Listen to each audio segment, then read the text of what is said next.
que dos lemas o tres y una aclaración de un error que cometí al final de una clase, con el teorema en el que me trabé, la última parte justo de lo de Freset donde me trabé, eso no se puede probar y en el video les explico qué. Va, entonces yo empecé a grabar el de lo de hoy. Vale, pues vamos a darle. Entonces estábamos en la proeza, ¿verdad?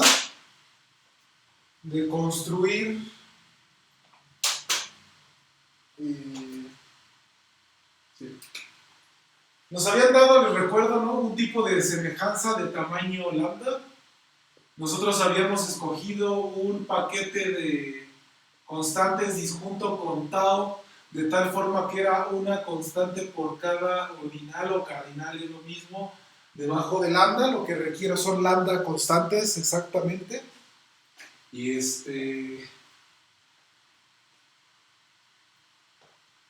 y habíamos dicho que íbamos a considerar el tipo tau prima como tau unión, este conjunto de constantes nuevas, ¿no?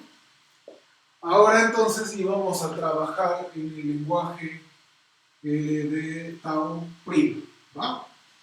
Por otro lado, lo que nos habían dado, ¿no? Dado estaba un sigma subconjunto de enunciados del tipo tau, ¿no? Y entonces con este procedimiento lo primeritito que hacemos es que, bueno, habíamos dicho, ¿no? Queremos un delta, un subconjunto de enunciados, pero del nuevo tipo, tal que, y entonces les puse estas propiedades. Algunas salió todo bien y luego cuando las empecé a relacionar ya fue que hice mis estupideces, ¿no? Entonces, ya no voy a decir la definición de algunas cosas, ¿no? Delta es epsilon completo. Eso quiere decir que para cualquier fórmula está, para cualquier enunciado está él o su negación, ¿no? Más bien ya no las voy a escribir, sí les voy a decir. Delta es tau prima universal. Aquí fue la bronca. Entonces, quiero que noten una cosa. Ahorita hago los comentarios sobre él. Una cosa que también queremos es que el delta extienda a nuestro sigma. Y la otra cosa que queríamos era que delta es consistente, ¿no? Tau prima consistente, ¿no? O sea, no existe un enunciado del tipo tau prima tal que la delta pruebe a él y a su negación, ¿no? Ahora, aquí voy a ponerlo. Estoy notando que inclusive tal vez en las notas que tengo hay un error. Entonces, aquí, ¿cuál es el asunto? ¿Qué es lo que necesitamos en realidad? Pues no sé, el asunto aquí es que necesito un vínculo, pues, ¿no? El vínculo está dado por un condicional, ¿no? La clase pasada yo lo había puesto de una forma, pero la verdad es que no afecta que lo ponga el sí, solo sí. Ahorita vamos a ver por qué, ¿no? Entonces, que fuera todo primo universal era que para cualquier fórmula que yo me tomara, si la fórmula que dice para todo x phi de x está en delta, eso es equivalente, justo así lo voy a definir para evitarme broncas, ¿no? Ahorita argumento por qué no está loco esto. Sí, solo sí, para cualquier constante del tipo tau prima, permítanme ponerlo de esta forma, la phi de la c está en el delta, ¿va? Ojo, a ver, nosotros estamos trabajando con un conjunto que queremos que sea consistente. Ajá. Entonces, lo que sí es cierto es que el axioma 4 del cálculo de predicados, ¿verdad? Lo voy a poner aquí abajo. El axioma 4 lo que determina es que, más bien dice que una instancia de esta fórmula es un axioma, ¿no? Y ahí tiene un trabalenguas bien raro que es donde T es libre para X en phi, ¿no? Habla de la sustitución, que al sustituir no pasa nada. Ah, y los demás ven bien, es que Aranza dice que ve borroso, los demás ¿cómo ven? Hay un color naranja que veo aquí en la pantalla que no se ve tan claro, ¿no? Dejen busco el otro plumón rojo.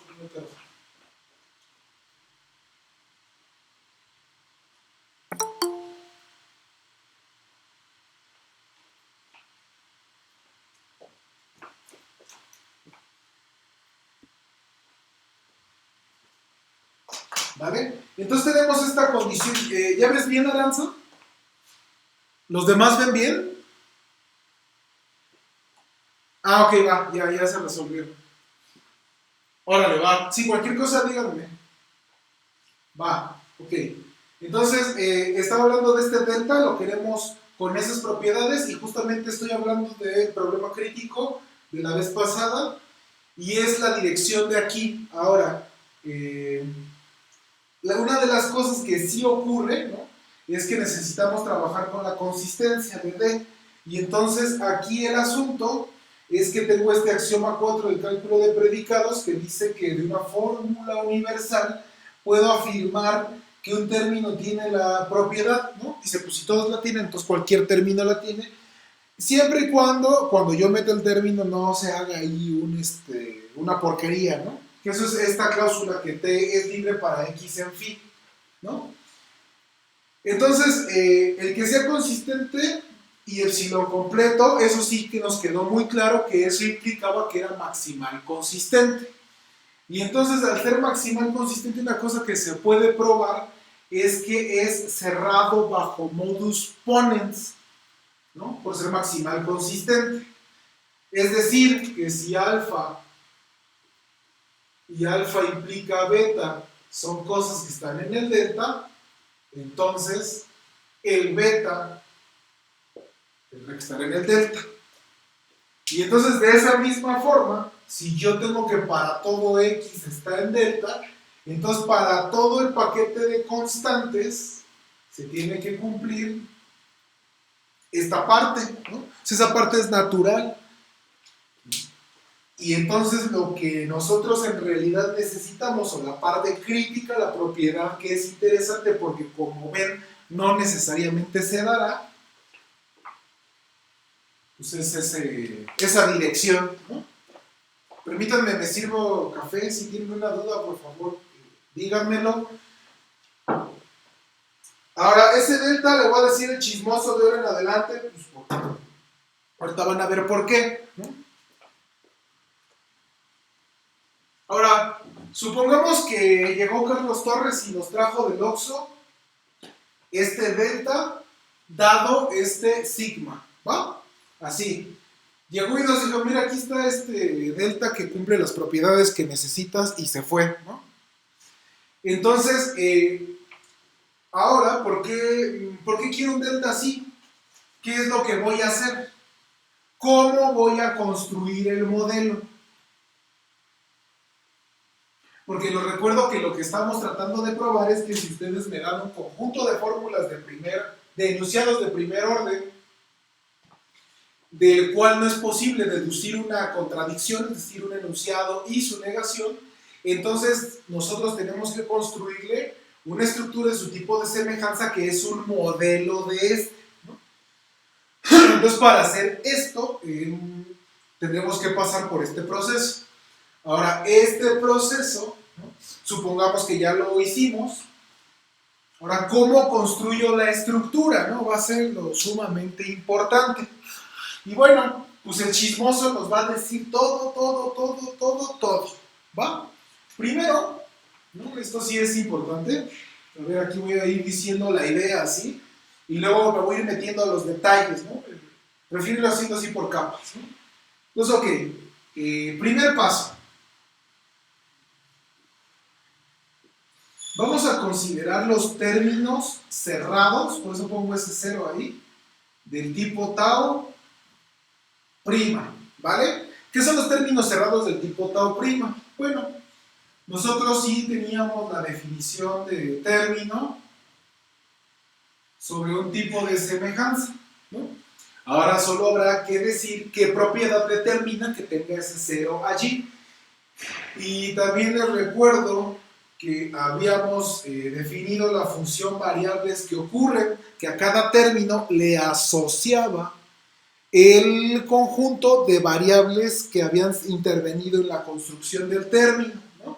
Entonces, pues lo que yo aquí quiero es que los términos no tengan variables, ¿no? ¿Por qué quiero que los términos no tengan variables? Pues porque los voy a ocupar para construir algo y las variables me estorban de momento. Entonces, quiero todos aquellos términos de tal suerte que no tienen ninguna variable, ¿no? O sea, por ejemplo, en el lenguaje de la aritmética de Peano, puedo decir que la constante C0 más otra constante C0 por la constante C0. Y ese es un término que no tiene ninguna variable libre, ¿no? O sea, casi como enunciados, no nada más que pues en los términos no puedo acotar las variables, entonces no tiene sentido hablar de libertad, solo de ocurrencia. Entonces aquellos términos donde no ocurre ninguna variable, los voy a denotar por ese cerito, ¿va? Ok, voy a borrar esto porque quiero explicar más cosas. Entonces, el primer paso es definir una relación de equivalencia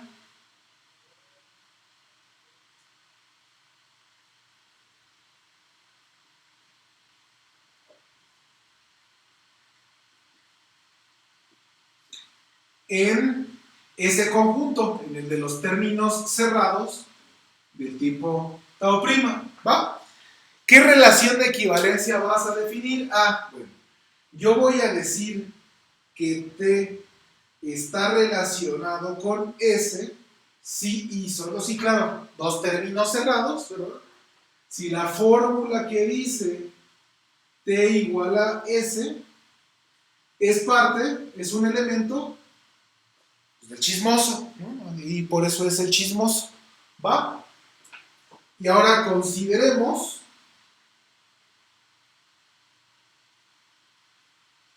el conjunto A, o sea, voy a decir quién es el conjunto sobre el cual construiremos la interpretación de los tipos de algún tipo de semejanza del que me sirva, por lo menos del de tau, ¿verdad?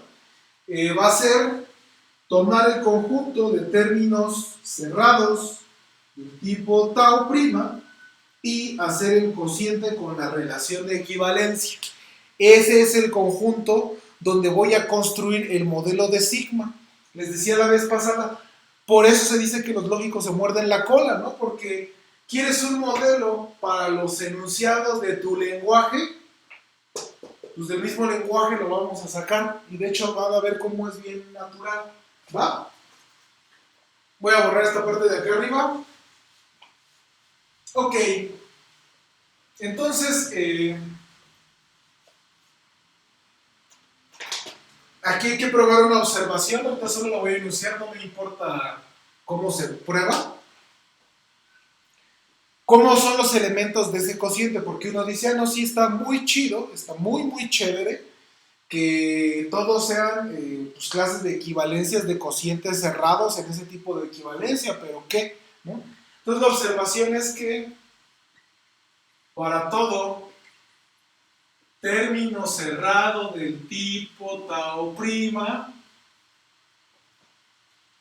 hay C una constante del tipo tau prima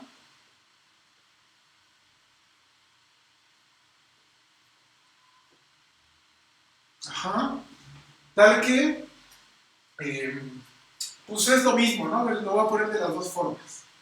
Decir o que la clase de equivalencia de estas dos porquerías es exactamente lo mismo, o decir que la constante está relacionada, o que la constante es un elemento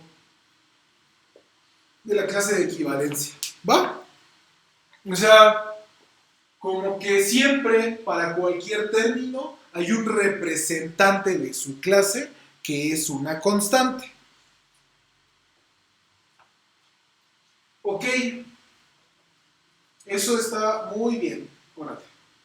Eso ahorita lo voy a ocupar, ¿va? Entonces, creo que esto ahorita ya no lo voy a emplear.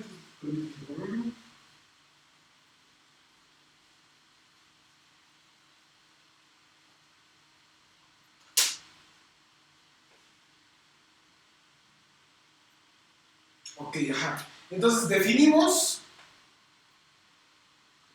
a una estructura pues, para nuestro tipo de semejanza tau prima, ¿no? Y entonces tenemos que decir cómo están todas, cómo se interpreta una operación, bueno, una letra funcional, cómo se interpreta una letra relacional y cómo se interpreta una constante, ¿no? Entonces, pues las más papitas, ¿no? Empecemos por las letras funcionales de harina N y nuestro tipo tau prima, ¿no? Entonces, nosotros tomamos N elementos del soporte de nuestro conjunto y lo que tendremos que decir es quién es F evaluado allí, ¿no? Entonces, antes de escribir el formulazo, observemos que pues cada AI lo podemos considerar como la clase de equivalencia de un término, ¿no? En particular una constante, pero ahorita no necesito más en realidad. Y entonces, ahora sí,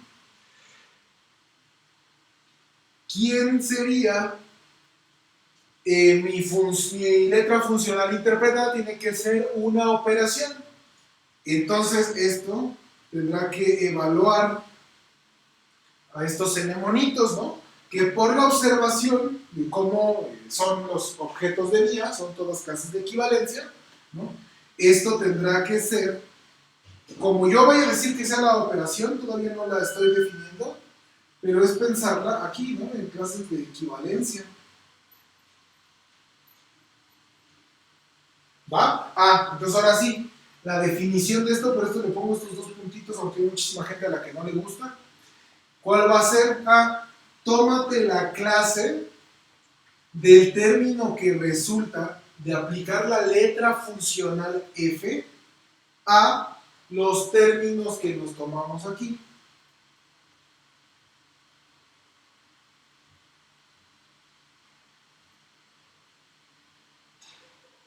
¿Vale? Así, llana y brutalmente, ¿no? Lo que dice es, la operación a esta eneada de términos le va a asignar la clase de equivalencia del término resultante de aplicar esta letra aquí, bien natural así. Claro que hay que ver que esta definición está bien definida, ¿no? O sea, hay que ver que hicimos el trabajo de manera correcta. Entonces, ¿eso qué significa? Significa que es tarea. ¿Cuál es la tarea? Pues probar que eso está bien hecho, ¿no? Es decir que si ustedes se toman una letra funcional de unidad n en el tipo tau prima y T1 hasta Tn y S1 hasta Sn, términos cerrados del tipo tau prima, ¿no? Y entonces ahora sí, si Ti está relacionado con Si para todas las Is, entonces el término F de T1 hasta Tn tendrá que estar relacionado con el término F de S1 hasta Sn, ¿va? Y entonces eso diría que nuestra definición fue bien hecha. Vale. Ahora voy a borrar todo, ¿no? Porque ya empecé solo porque yo como de costumbre.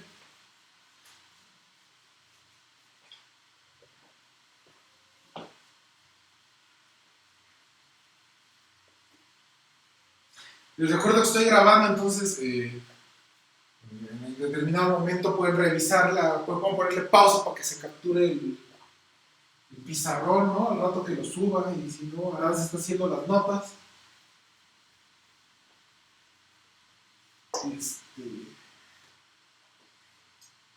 Ahí, échale porfa un mensaje a Abel Aranza y ponte de acuerdo con él para que se pongan a chambear en las notas, ¿no? Para que salgan ahorita, bueno, para que les avancen lo más posible. Va. Tenemos que decir cómo definir el caso de las relaciones, ¿no? Entonces, pues si R es una letra relacional en mi tipo tau prima de aridad M, pues nosotros tenemos que decir cuándo, ¿no? Y déjenme ponerlo ya de una vez de esta forma, ¿no? Voy a hacerlo así. La eneada conformada por esta clase de equivalencia de esos términos estará en la relación interpretada en A, si y solo si, y otra vez recurrimos al chismoso, ¿no? Eso quiere decir que R de T1 hasta Tn, esto que ya es ahora una fórmula atómica, se encuentra en delta, ¿va? Y de igual manera hay que probar una pequeña tarea, que es decir, pues que está bien definida esta cosa, ¿no? Entonces, de nuevo, hay que probar que si TI está relacionado con SI, entonces, sí solo sí, ¿no? R de T1 hasta TM, ay, perdón, aquí es está en el delta, sí y solo sí, R de S1 hasta SM está en el delta, ¿va? Y aquí de hecho se ocupan los axiomas de la igualdad, ¿no? Porque los axiomas de la igualdad dicen que, por ejemplo, el séptimo axioma de la igualdad dice que si x es igual a y, entonces una fórmula que tiene a x como variable implica, ¿no?, que tú sustituyas en ella alguna de las presencias de x por presencias de y, ¿no? Para todo x y para todo y, si x es igual a y, entonces phi de x implica phi de x, y lo ponen, ¿no?, con corchetes cuadrados en algunos libros. Entonces, eso es lo que va a dar el sí solo sí de aquí. Va. Y por último, pues la que sí nadie duda en la vida, ¿no?, es que si C es una constante de mi tipo tau prima, la constante interpretada en A, pues no tiene de otra en su vida más que ser la clase de ella misma, ¿no? La clase de equivalencia de ella misma, ¿vale? Todo el mundo está de acuerdo que nos agarramos un conjunto y fuimos y definimos una interpretación. Entonces, esto, según yo, hasta el día de hoy es lo único de lo cual podemos decir de esta demostración que sí es cierto, ¿no? Esa cosa que definimos es una estructura del tipo tau prima, ¿va? Ahora, el chismoso es un chismoso efectivo, ¿no? Así es, es un soplón muy, sabe hacerlo bien lo que se le encargó como tarea, ¿no? Es así, un espía muy bueno.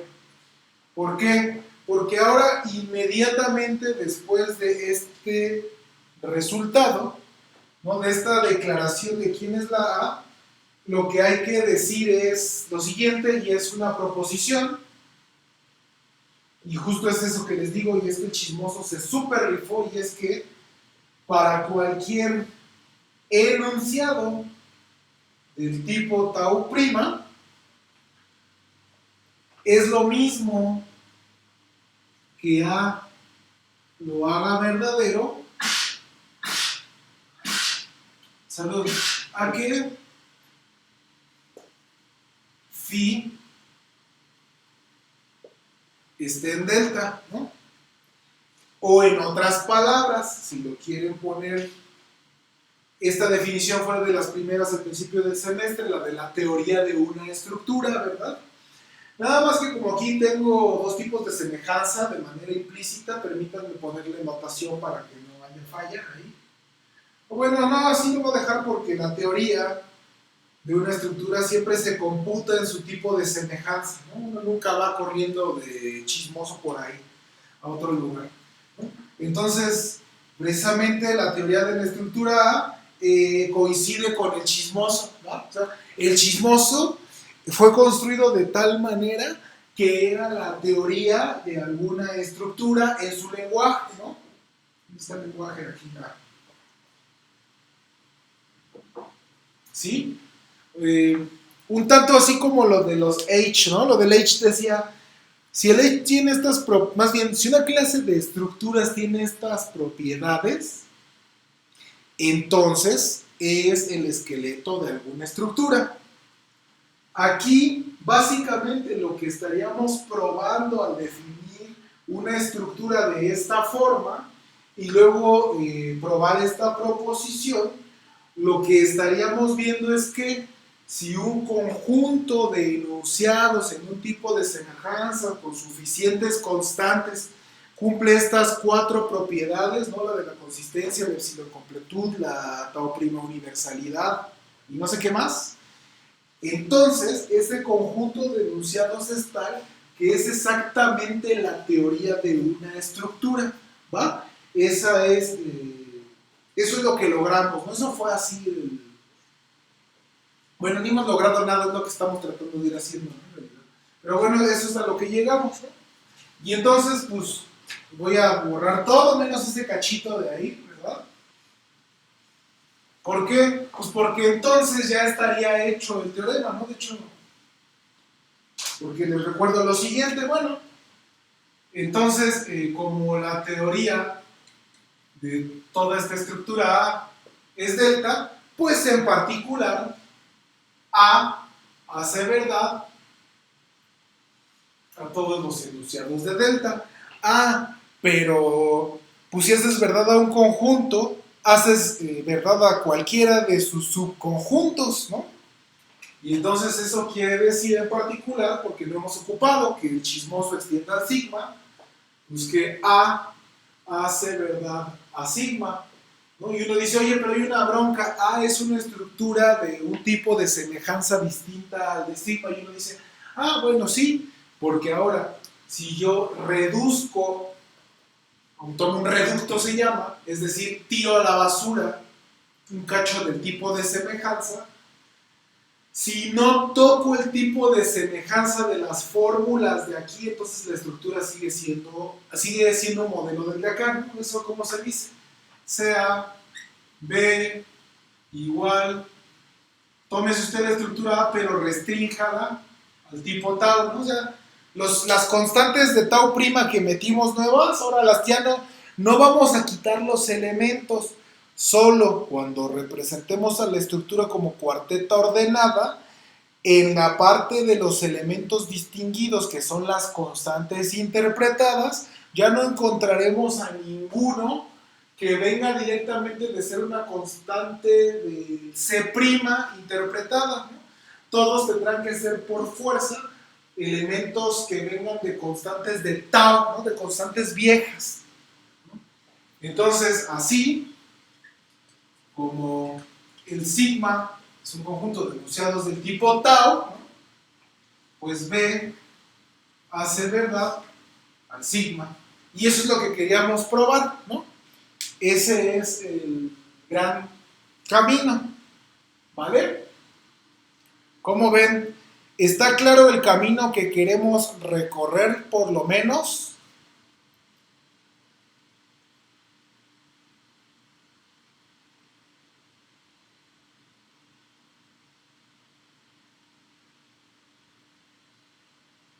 ¿Alguien tiene una duda respecto a este camino?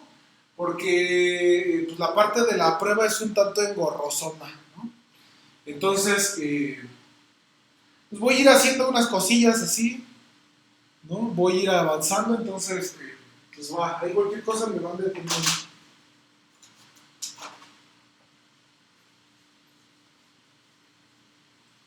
Les digo, pues con este teorema se doctoró Gödel, ¿no?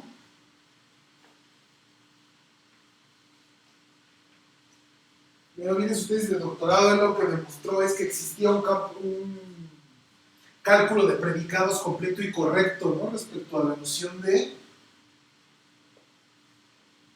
ser universalmente válido.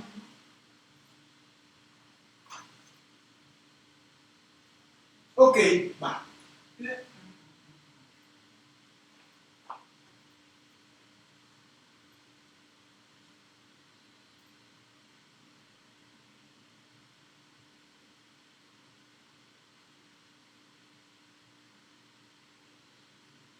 Estoy pensando cómo empezar de la mejor forma, pero voy a ir arrancando con la construcción, ¿no? Y con donde nos quedemos seguimos la próxima vez. Ok, entonces partamos, supongamos que el sigma es como nos lo habían dado, un conjunto de enunciados en un tipo de semejanza, que el cardinal del tipo de semejanza es lambda, y también supongamos que C' es un conjunto de constantes indexadas por los números cardinales menores que la lambda, ¿no? Y entonces ahora definiremos por recursión sobre lambda, ¿no? Si no saben recursión transfinita, no se espanten, piensen que allí hay un número, un omega o un, ¿cómo se llama? De los números naturales, pues, ¿no? El único paso, bueno, ni va, todo es exactamente lo mismo, ahorita lo voy comentando, ¿no? Entonces, si alguien no sabe qué significa una inducción, una recursión más grande que omega, no se preocupen, ahorita sale el peine, ¿no? Y lo explicamos, ¿no? ¿Va? ¿Qué es lo que vamos a definir por esa recursión? Pues lo que vamos a definir es una familia de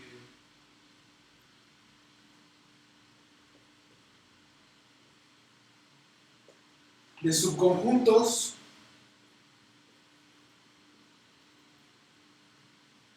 de los enunciados del tipo tau prima, ¿no? Lo único que les voy a pedir de entrada ahorita es que es monótona, es contención monótona. Es decir, que si tomo alfa menor que beta, menor que lambda, entonces sigma de alfa está contenido en sigma de beta.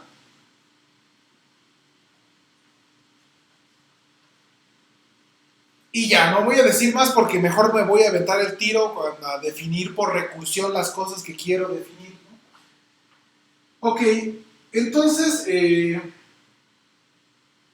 lo primerito que nos vamos a tomar, y aquí es un paso importante de la demostración de esta banda que siempre está bien obsesionada con que si se utiliza o no el axioma de elección. En esa parte yo no soy puritano, ¿no? A mí me gusta más la lógica que la teoría de conjuntos y por ende me gusta más la teoría de modelos que la teoría de conjuntos y así no hay teoría de modelos sin elección, ¿no? Punto. Entonces, yo no soy de esos puritanos, ¿no? Y aquí es una de las partes donde se ocupa. Uno dice sea phi de psi, con el psi corriendo en lambda, una enumeración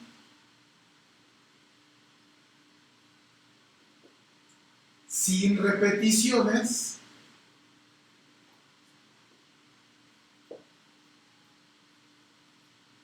de los enunciados del tipo tau prima, ¿no? Y entonces nada más déjenme ponerle aquí una pequeña modificación para que todo esto salga muy bonito. Y es que yo quiero que el conjunto de enunciados esté indexado por lambda. Si lambda es menor que Aleph 0, ese lambda debería de ser Aleph 0. Entonces déjenme ponerle aquí que lambda sea el máximo entre Aleph 0 y el cardinal del tipo de semejanza. Si el cardinal del tipo de, si el tipo de semejanza es infinito, pues ya automáticamente eso es igual a tau, ¿no?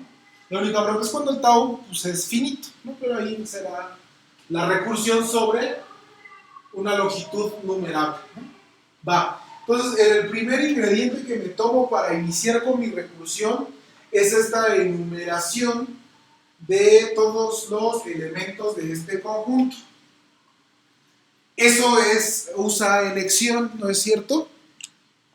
Ahí ocupa elección y de hecho es importante notar que hay muchísimas, ¿no? Hay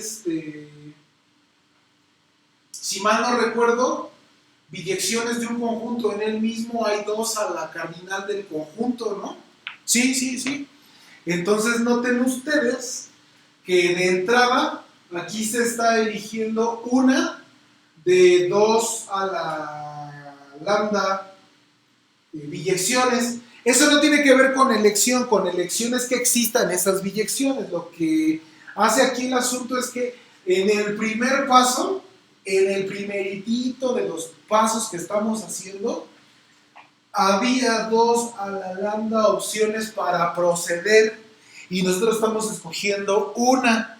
Entonces, de lo que dice la lógica del perro, es que nos está diciendo, nos aproxima, lo voy a poner así, voy a ponerlo con muchas comillas porque puede irse más hacia abajo, el número de modelos de sigma, ¿no? Y digo que se aproxima porque la verdad es que después de este procedimiento puede ser que muchos hayan sido isomorfos, ¿no? Ok, va. Sí, esa es una nota importante por esto, ¿no?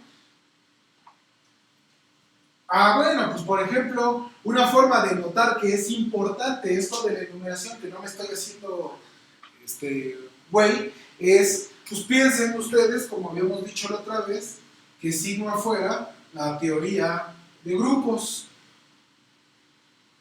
¿no? Y pues piensen ustedes que enumeraron sus enunciados, ¿no? De dos formas. En la primera forma de enumerarlo, el primeritito habla de la conmutatividad. Si yo me tomo dos formas, o sea, pues dice todas, es lo mismo, pero el orden de los factores no altera el resultado.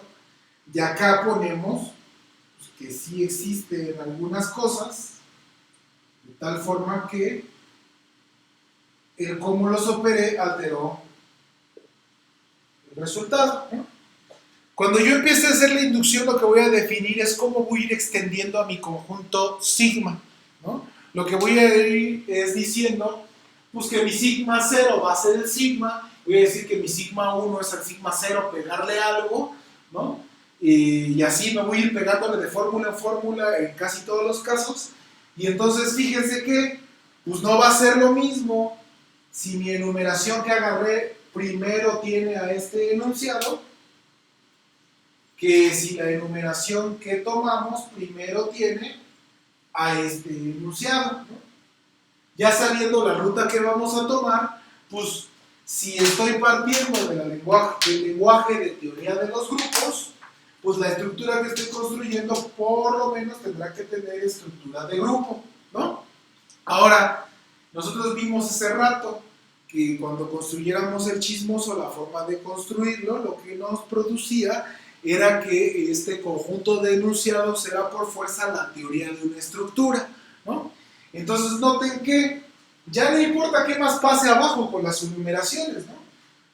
Simple y sencillamente este chismoso nos estará hablando, será la teoría de un grupo conmutativo, ¿no? ¿Sí? La teoría de un grupo conmutativo con lambda elementos destacados, ¿no? Y la teoría de este chismoso será la teoría de un grupo con omega elementos destacados pero que no es conmutativo, ¿no? Y así varias cosas, ¿no? Por ejemplo, si ahí es la de las gráficas, puede empezar a hacer las gráficas conexas, ¿no? Para todo X y para todo Y, si son distintos, X, Y es una arista, por ejemplo, y acá puede decir gráficas vacías, ¿no? Dije conexas, pero era completas allá, ¿no? También lo de conexas sí está más difícil de hacer, eso no se puede, ¿no? De entrada, bueno, ahorita no, lo voy a ver.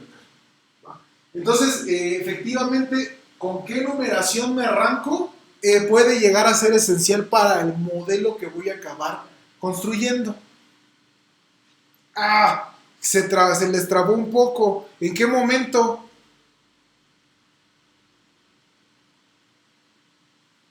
De todo este choro bien inspirador que me había aventado.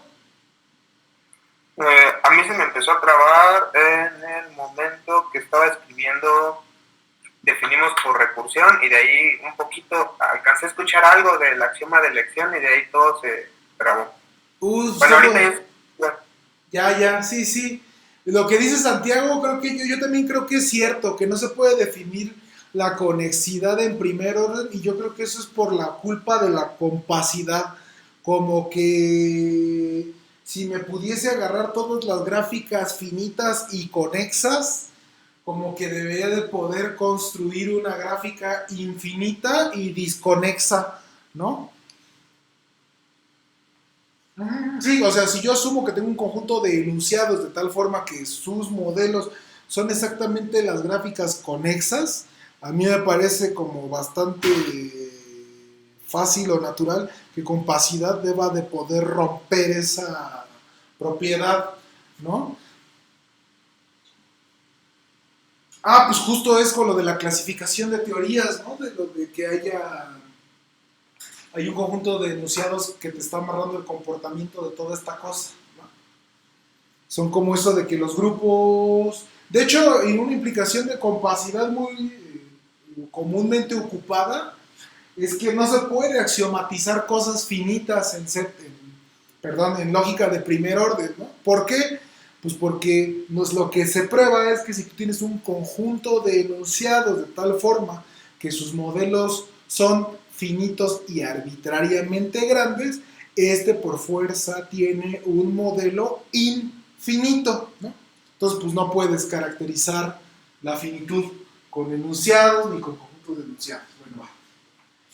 Hace rato que les decía, así para volver a cerrar en este choro mareador bien inspirado que me había aventado, es que elección yo lo uso sin problema, y el uso de elección de esta parte de la prueba está aquí. No mucha gente siempre me dice esto en los libros, en el de José Alfredo de seguro lo menciona, y es que el axioma de elección implica el teorema de compacidad.